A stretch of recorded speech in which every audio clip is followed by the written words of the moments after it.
Udah mulai.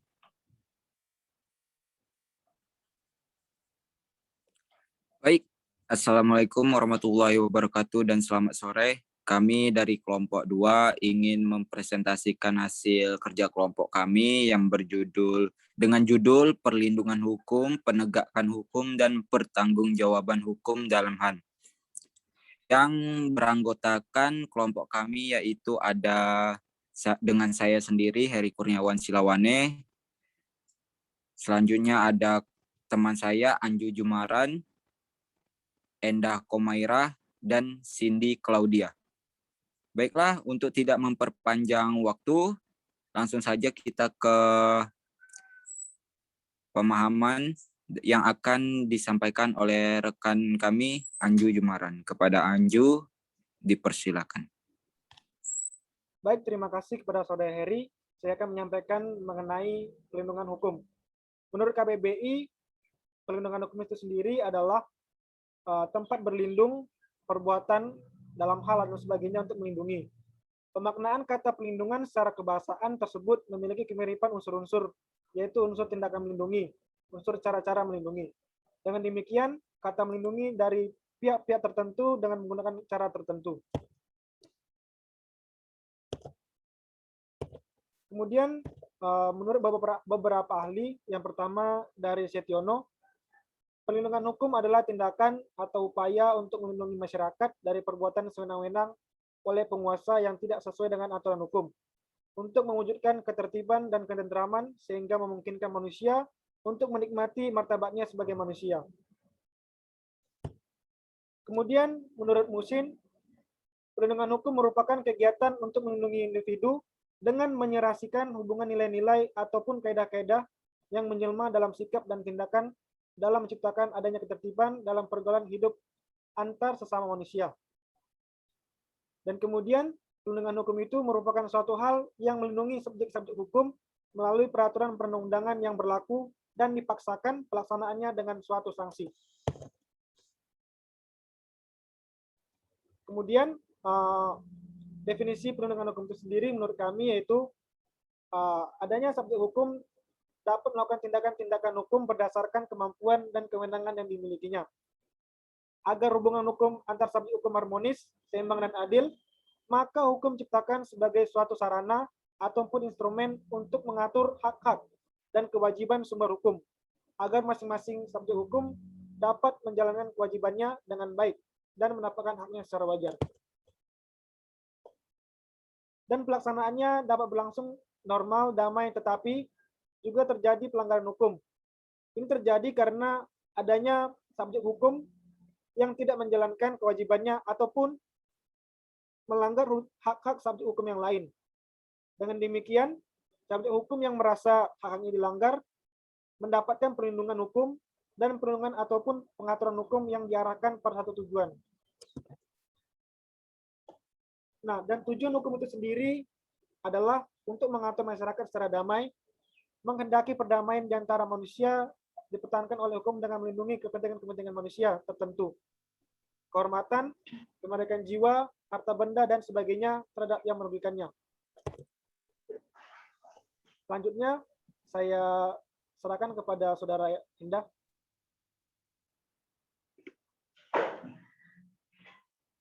Baik, terima kasih kepada Saudara Anju. Selanjutnya ada kedudukan hukum pemerintah. Hukum yang mengatur hubungan antara pemerintah dengan warga negara adalah hukum administrasi negara atau hukum perdata. Pemerintah memiliki dua kedudukan, yaitu yang pertama ada sebagai wakil dari badan hukum politik, tindakannya diatur dan tunduk pada ketentuan hukum perdataan. Yang kedua, sebagai pejabat dari jabatan pemerintah, atau tindakan itu diatur dan tunduk pada ketentuan hukum administrasi negara. Selanjutnya, secara umum ada 3 macam perbuatan pemerintahan yang dapat memungkinkan lahirnya kerugian bagi masyarakat atau bagi seorang atau badan hukum perdata, yaitu yang pertama ada pembuatan perundang-undangan, yang kedua ada perbuatan pemerintahan dalam penerbitan keputusan, dan yang ketiga ada perbuatan pemerintah dalam bidang keperdataan. Selanjutnya ada perlindungan hukum dalam bidang perdata. Yang pertama, kedudukan pemerintah sebagai wakil dari badan hukum publik yang dapat melakukan tindakan-tindakan hukum dalam bidang keperdataan seperti jual beli, sewa menyewa, membuat perjanjian, dan sebagainya. Kemudian dalam perlindungan hukum dalam bentuk perdata biasanya terkait tentang perizinan yang dilakukan kepada pihak swasta, perorangan yang dilakukan oleh pemerintah dan dalam memberikan izin.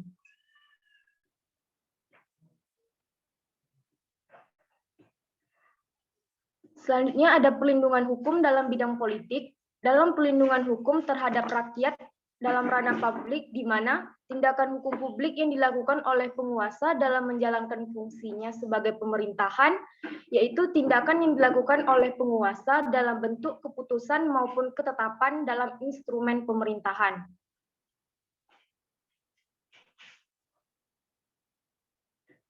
Keputusan dan ketetapan sebagai instrumen hukum pemerintah dalam melakukan tindakan hukum sepihak dapat menjadi penyebab terjadinya pelanggaran hukum terhadap warga negara, apalagi dalam negara hukum modern yang memberikan kewenangan yang luas kepada pemerintah untuk mencampuri kehidupan warga negara. Oleh karena itu, diperlukan perlindungan hukum bagi warga negara terhadap tindakan hukum pemerintahan.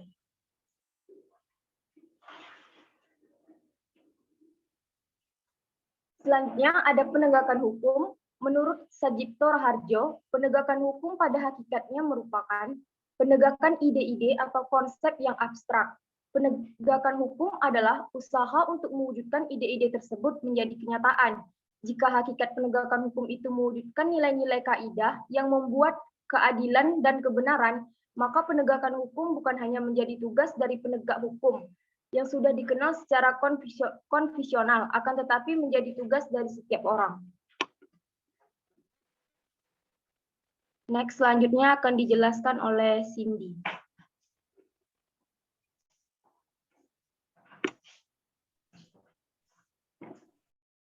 Selanjutnya, ada 5 faktor yang mempengaruhi penegakan hukum. Yang pertama, faktor hukumnya sendiri. Yang kedua, faktor penegak hukum. Yang ketiga, faktor sarana atau fasilitas yang mendukung penegakan hukum. Yang keempat, faktor masyarakat, yakni lingkungan di mana hukum tersebut berlaku atau diterapkan. Yang kelima, faktor kebudayaan. Kemudian, hukum dapat berfungsi dengan baik, diperlukan keserasian dalam hubungan antara 4 faktor, yakni 1.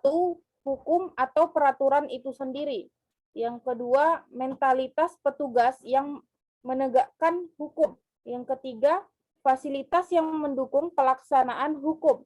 Yang keempat, kesadaran hukum, kepatuhan hukum, dan perilaku warga masyarakat. Kemudian penegakan hukum dalam hukum administrasi negara. Menurut Ten Berge, instrumen penegakan hukum administrasi negara meliputi pengawasan dan penegakan sanksi.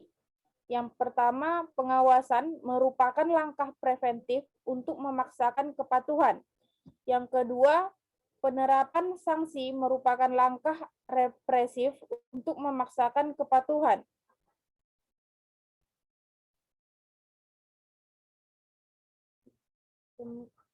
Kemudian pengawasan.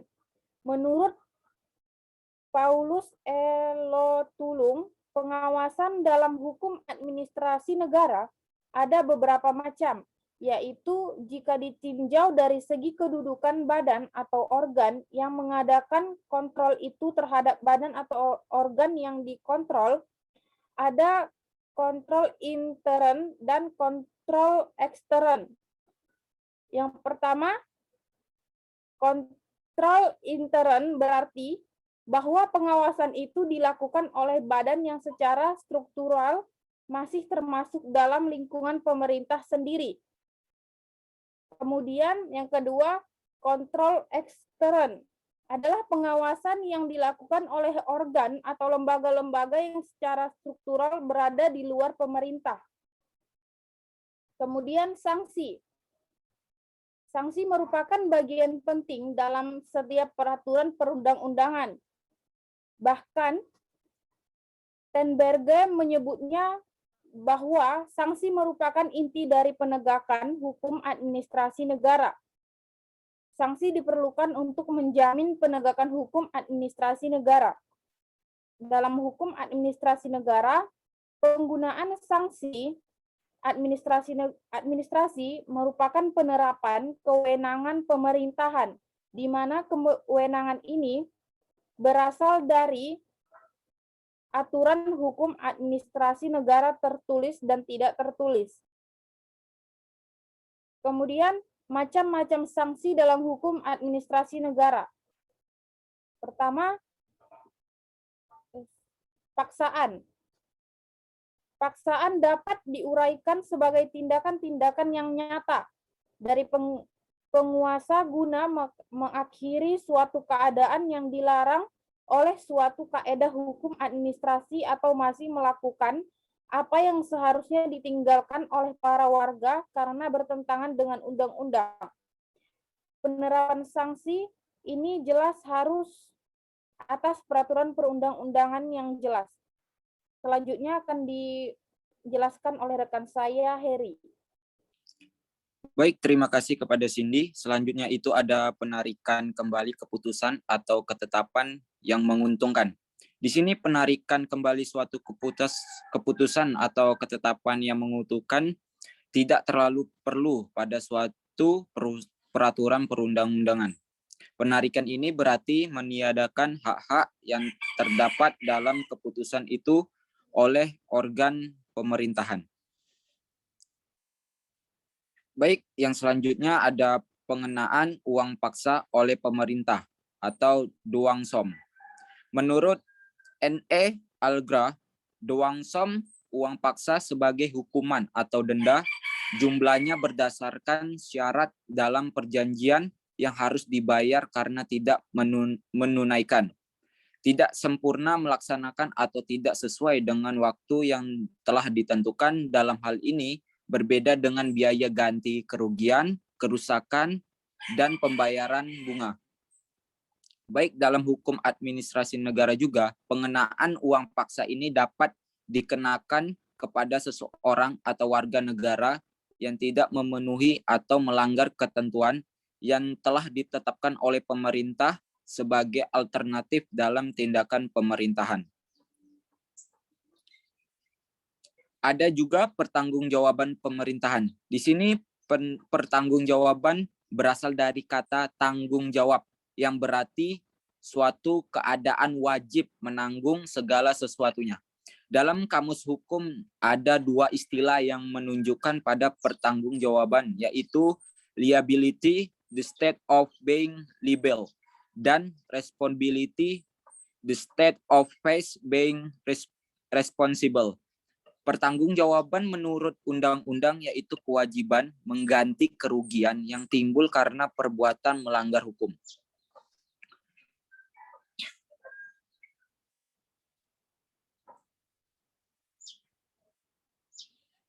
Baik, selanjutnya ada aspek teoritik pertanggungjawaban hukum pemerintah.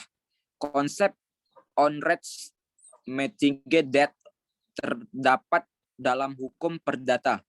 Dalam perspektif ilmu hukum, prinsip bahwa setiap tindakan onerek subjek hukum yang menimbulkan kerugian bagi pihak lain mengharuskan adanya pertanggungjawaban bagi subjek hukum yang bersangkutan, yang merupakan prinsip yang telah diakui dan diterima secara umum dalam pergaulan hukum.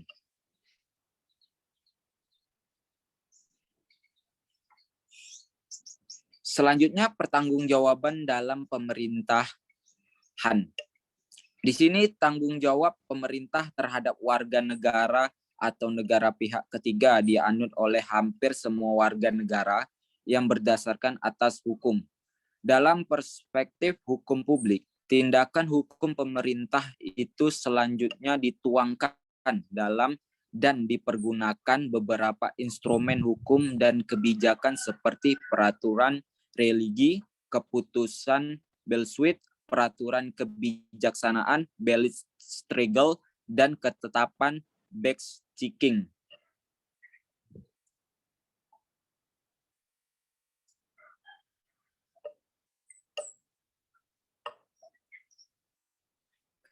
Next, hubungan hukum ini adalah yang bersifat intern presbyterian, yaitu hubungan prinsip dalam setiap tindakan owner make subjek hukum yang meninggalkan kerugian bagi pihak lain, mengharuskan adanya pertanggungjawaban bagi subjek hukum yang bersangkutan, merupakan prinsip yang diakui dan diterima secara umum dalam pergaulan hukum. Salah satu prinsip negara hukum yaitu asas legalitas yang mengandung makna bahwa setiap tindakan hukum itu pemerintahan harus berdasarkan pada peraturan-peraturan perundangan yang telah berlaku. Baik, mungkin itu saja hasil presentasi yang bisa kami sampaikan. Semoga bermanfaat bagi kita semua. Lebih terkurang kami mohon maaf. Wabillahi taufiq wal hidayah. Wassalamualaikum warahmatullahi wabarakatuh. Tetap semangat.